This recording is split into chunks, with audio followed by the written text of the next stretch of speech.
I have watched, like many of you, let me turn this way because it's so much prettier. I have watched many a video, a Zoom call, an online summit in the past few months because COVID, okay, because that Rona got us all at the house. And of course, in the past month, a lot of the topics have shifted to racism, being an anti-racist, and things of that nature, right? Of course, intersectionality, all the good things. And I was just watching a TED Talk, and the gentleman in the TED Talk, a digital TED Talk, he was getting really worked up. Like at first, he was talking super slow. But as the conversation about anti-racism started, he was getting really worked up. And as he got really worked up, and he was, getting it out, a black gentleman, he was like, oh, sorry, I'm getting really turned up. And it made me remember something. Earlier this week, I was watching a podcast, a video of a podcast, or like a vodcast, I guess, about intersectionality. And in that video, there was a doctor and researcher, and she was talking about intersectionality, the whole concept of what it is. And she got a little, animated and talking, and then she stopped herself, and she was like, excuse me, I'm getting worked up. And also, this was a black woman in a professional setting. And this is what this whole video is about. We need to stop doing that.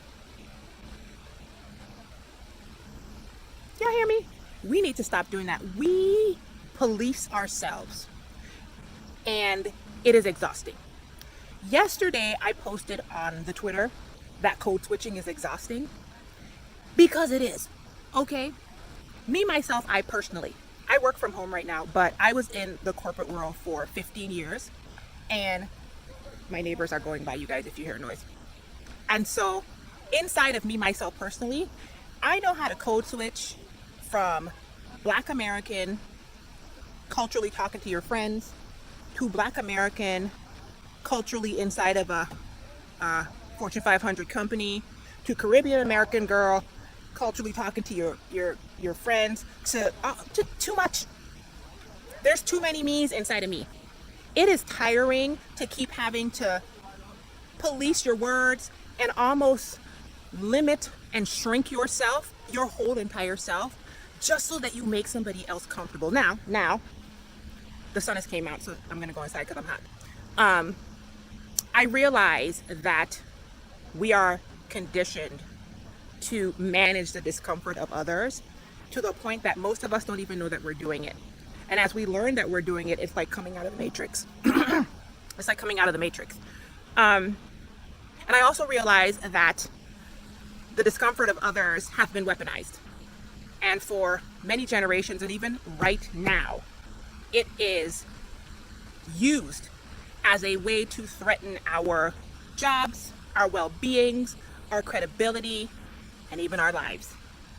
But I just wish that our academics, our Black educators, our Black scholars, our Black voices, those who are on the front lines in any way, shape, or form, whether they are physically out protesting, whether they are in our governing bodies, whether they are using their platforms to bring things to light, whether they are, whatever we're doing, I wish we would stop apologizing for being Black, for being turned up, for being animated, because that's kind of really how we are. And I wish we would kind of normalize some of that. Okay, there's a bee. I'm about to get attacked.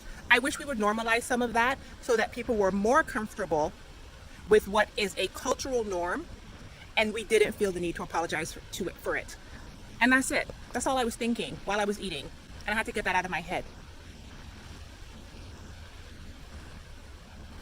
Yeah. We need to be more of ourselves.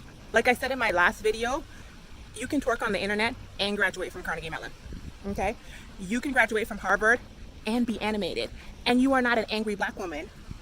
You are a Black woman with facial expressions and hand movements. And you are a Black woman who uses her hands, because we use our, nobody gets mad at Italian people. They use their hands. Nobody says that they're angry Italian people. Why we gotta be angry? Because we gotta put a little neck into it. Why is it that when we get animated, we gotta be labeled all kind of stuff? Anywho, that's it. Be well, be encouraged. Here's your pineapple. Bye, y'all.